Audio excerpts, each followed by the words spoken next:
Hey guys, it's Tanya. I wanted to come on here and talk to you for a few minutes about choosing the right paper combos for your photos. We have a lot of new people here on this page and a lot of beginners. So not everybody is advanced and knows exactly what steps to take or how to go about doing things. So I wanted to give you a little bit of tips. So I chose a paper collection here. This is a close to my heart paper collection. I heart us. You all know, or most of you know that have been here for a while, that I am a close to my heart maker. Okay, so I chose this paper collection. I do love this paper. It's double-sided paper. I have a branding strip, a zip strip, so I like that because these like little fun strips give me extra pieces to work with when I'm creating. Okay, so this is a very good quality paper, but if you look at this, this is very, you have a lot of, it's bright, and you have a lot of beautiful colors, but you have a lot of colors here, and there's some subtle prints, you know, here and here, but then you have some more busier prints. Okay, we've got this one and we've got this one and we have this, and even this one is pretty busy. Okay, so we have that, and then we have this sheet, which is actually really cool. You got this really cool purpley pink color. It's thistle, and then on the back of this is all these little icons that you can totally cut out and use as embellishments. So that's super cool. So let me show you some photos. So these are the photos that I picked out to use with this paper collection. All right. So the reason I chose this paper collection is because you see my photos. These match so nicely. Okay. These are some great photos, and I will have a story for these photos and in my video, but I chose these photos, and although these photos all match all these colors, they look really nice, they don't all complement my photos, or they wouldn't make my photos stand up. So not all paper, even though it matches, will complement your photos. Although we are creating a beautiful work of art when we make our scrapbooking pages, you know, we're creating a beautiful piece to showcase our photos, you know, with our paper and our embellishments and our stamp sets and our photos. But our photos, these are our main focus, okay? We don't want these to get lost in the background, or, you know, to get lost on the page. This is what our focus is, okay? So I just want to show you how I choose the right papers to complement my photos and keep them in the spotlight, you know, as the main focus. And then I want to let you know that I will have a process video with this paper collection and these photos, all of these photos, over on my YouTube channel, and that will air on May 9th at 3 p.m. So if you haven't checked out my YouTube channel, jump over there and subscribe so you don't miss that. It will air at 3 p.m. May 9th. So you can see how I bring this together. I try to give you all the details and the dimensions and walk you through and tell you how I did certain things or why I did certain things to help you when you're creating. Okay, so I'm going to move these photos and I'm going to kind of bring them in and show you, you know, how I go about choosing my photos. Okay, let me show you first my idea of how I'm going to lay out my photos. All right, so I'm going to do a 2-page layout, and I want my photos, these are my nieces, and I went and visited them in New England, and I had just, look at how cute they are. They like had a tea party with me. They were the cutest thing. And so I want them on this first page as my, kind of like my introduction. Okay. And then I'm going to have this one on my second page. All right. And then I'm going to have these photos. Okay. So I want to have 3 photos going down, and I'm going to break this up into kind of like a little series of events. So the girls, like, I read to them. Okay. And then they did my makeup.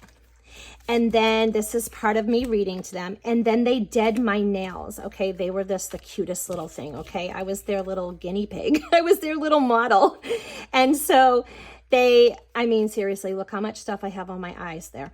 So they did my makeup for me. And at 4 years old and 5 years old, they did a fabulous job.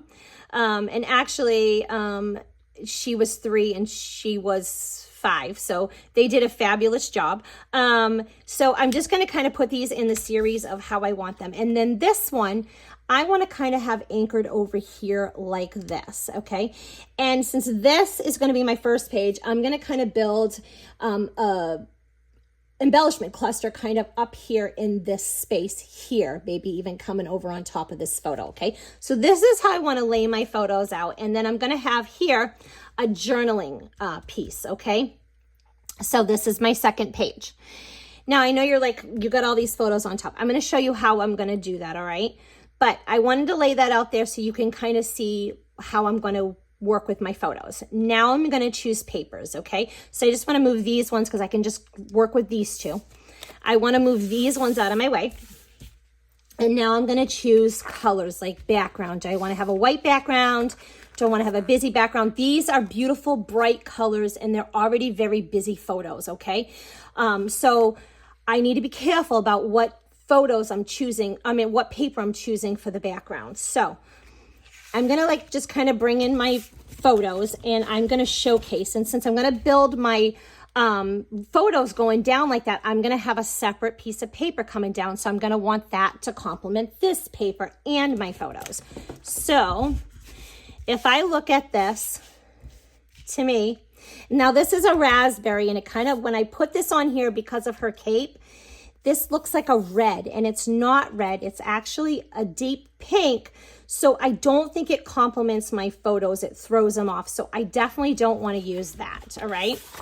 And then if I bring in this paper, I feel like, although it's beautiful paper and I love it and I want to use it on my layout and I plan to use it, I just don't feel like it does my photos any justice like using this. You know, it doesn't complement them. They get lost. Okay. So then if I bring in this one, oh, I like that. I do like how my photos look. My photos stand out. I might even put a border behind them. My photos stand out, and that complements my photos, okay? So then, and I just pull out these pieces of paper because I just had one sheet, and we'll flip them over. So if I put this, I feel like this, although all these papers match, I feel like this, it makes the blue, it just makes it deeper and darker. And I don't like the way it changes the appearance of my photo. Do you see that? Even though my photo stays the same, but you can kind of see how like the coloring, my photos look a little differently, okay? So I don't want to use that behind there. And I can tell you right now, having this polka dot behind my photos, absolutely they would be totally like lost, okay? And then there's this piece, which is subtle enough, right? And it looks good, but it's not my favorite, okay?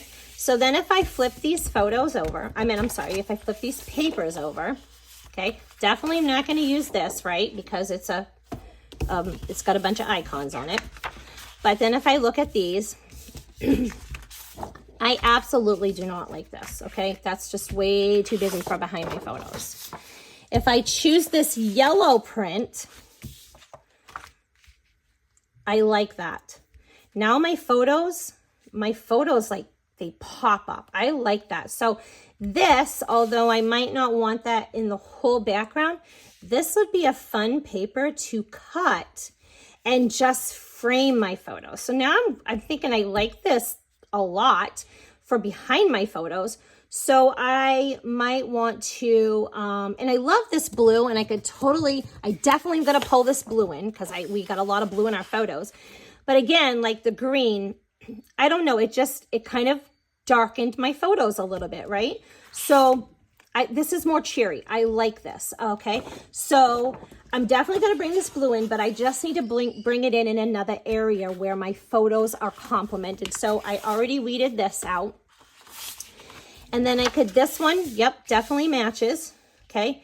Her shirt, like the stuff in the background, but although I like it, I think it does what the blue does. So it's definitely not, it's not what I want to use, okay? So then I have this pink piece, and I already showed you the blue. And I do like the way the photos look on there, but I think the yellow definitely makes my photo stand out a little bit more. So now I need to choose, if I'm gonna have them matted, I still need to choose what am I gonna put for my papers in the background. So let me show you that. So I kind of decided I wanted this paper or this one in my background, right? But I don't know, I don't think I want this going all the way up. I might just have a white background, or maybe I'll even bring in that little subtle white with the little tiny black hearts, okay? Because that's pretty subtle. And it might be too busy, you know, after we lay these papers out. But if I go ahead and I would do it, so these, now you need to imagine, because these are only going to be like in the middle, like where my photos are, and the rest of the paper is kind of white. And I know that's hard to imagine. So let's just pull out a white piece of paper. Okay, remember, this would be cut, and so you'd see white at the bottom and white at the top. And we're not cutting anything yet because we haven't made our mind up yet, right? We're auditioning these papers, okay? So if I had this going across and I had just these, it wouldn't be solid, but I would have just these as a frame right here around these photos. That is so cute. I like the way that looks, okay? So if I had that as just a frame right there, I'm thinking that I would really like to bring in, I love that polka dot, and I want to bring that in. Okay, so if I would, you know how I want to bring those photos there? If I would bring this in, and so I could cut a strip like this, right? And because my paper's not this long, it's only 12 by 12. Okay, so if I would bring in this right here, I like that. That looks nice together. And then I could just lay out, let me just lay out a couple of photos so we can kind of see. Now my photos are going to get lost on there. You can already see they're completely lost. You can't even see them. All right. So they blend, they absolutely blend right into this paper. But I love this paper and I want to bring it in. I think it complements that really nicely. So what I could do is I can bring in this blue that I really, really like. And I can put that behind my photos. So I could put this piece and then I could mat this. And that makes my photos stand up and they don't get lost. And I'm bringing in that paper. And so remember, over I know it's hard to see, but this would be cut off. So over here is the purple. And then I would have this yellow over here, you know, behind this photo and my journaling thing. And that looks nice, okay? So you can see that here, now this is getting lost because it needs matted, but here, these stand out nicely. And here, I'm bringing in this busy pattern and I'm tying that all in, but these still stand out nicely, you know? So do I want to use that purple or do I want to use the pink? So I really like the way that pink looks. So that also complements my photos. So this is a little, you can see all the little pink in there. So this is, and this is pretty subtle. And it has the darker pink, and she has the darker pink, and then in her dress. So this, this looks great. This is a little bit, even though these are brights, this is a little bit softer. So I'm not sure which one I like, but I can tell you that both. So you tell me which one you like best. I want to know which one you guys like best. Do you like the thistle purple, or do you like that ballerina pink? Which one do you think complements my photos the best? Leave it in the comments because I want to know, because like I said, I haven't created this video yet and I'm going to create this video and you can help me. So this is what I think helps my photos stand out and keeps my photos as the star of this layout. And so I wanted to show you how I choose the best papers to complement my photos. So I hope this quick little video helped you, and you'll see the final layout on the 9th of May. Don't forget to leave me a comment of which one you liked best. Till next time.